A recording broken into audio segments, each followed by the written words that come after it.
one band member who will not be named, like, he didn't want to do it. He just like, I'm not going to do that. I'm like, dude, this is an important protest. We got to do this shit. He's like, I'm not going to do it. Like, why do you not want to do it? He's like, because I have a very small penis. It's like a half roll of nickels. And I'm like, dude, half roll of nickels or not, the revolution has to happen, so we got to do that shit. So finally, actually, we were in Washington, D.C., playing at RFK Stadium, right? We had this big argument in the dressing room, and we're like, all right, it's now or never. We got to do this thing. And so finally, the band member says, all right, I'll do it, but under one condition.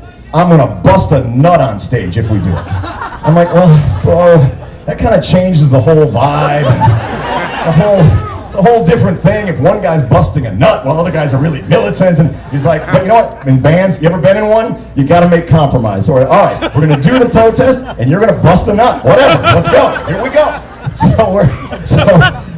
No one knows about it. Now our crew, no, but just the tour manager, because he's got the bail money, right? So we figure we got like 15 minutes before the cops come, so we don't tell anybody. And the sad part of the story is that Lane Staley, Alice in Chains, was on that tour. He never really got to see us play because they were like headlining or whatever. But he came really early that day, and he's sitting at the side of the stage, and I'm standing next to him. He's like, "Oh, I heard you guys were great, man. I came to see you today." I'm like, "Bro, you're gonna see us today." Oh, you're gonna see us today.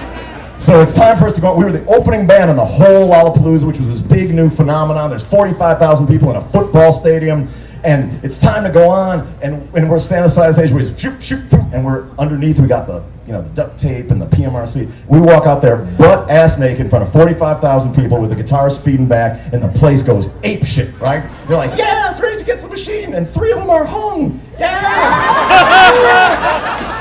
So meanwhile, one of my bros, he's down, my peripheral vision, I see him down, on the other end, he's like, I'm like, oh man, well, you know what, I just gotta hold down my end. I can bust a nut or no, I just gotta do my part. So anyway, it turns out that he wasn't able to get sufficient torque to get anything going, which is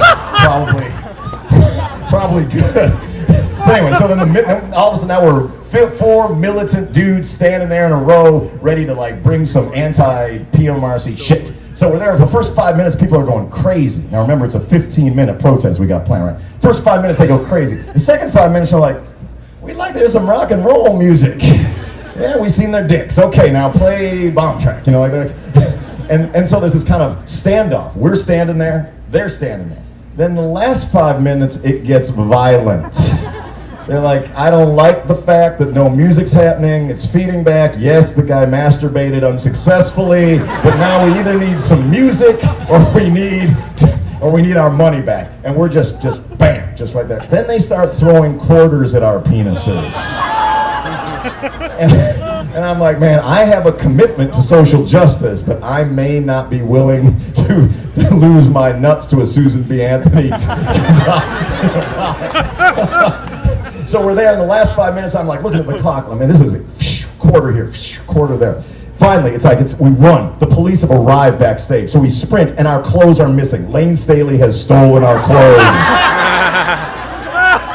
So we're running around as every man for themselves. So I go in the only place where a running naked black man backstage can possibly get away unnoticed, and that is the Fishbone tour bus.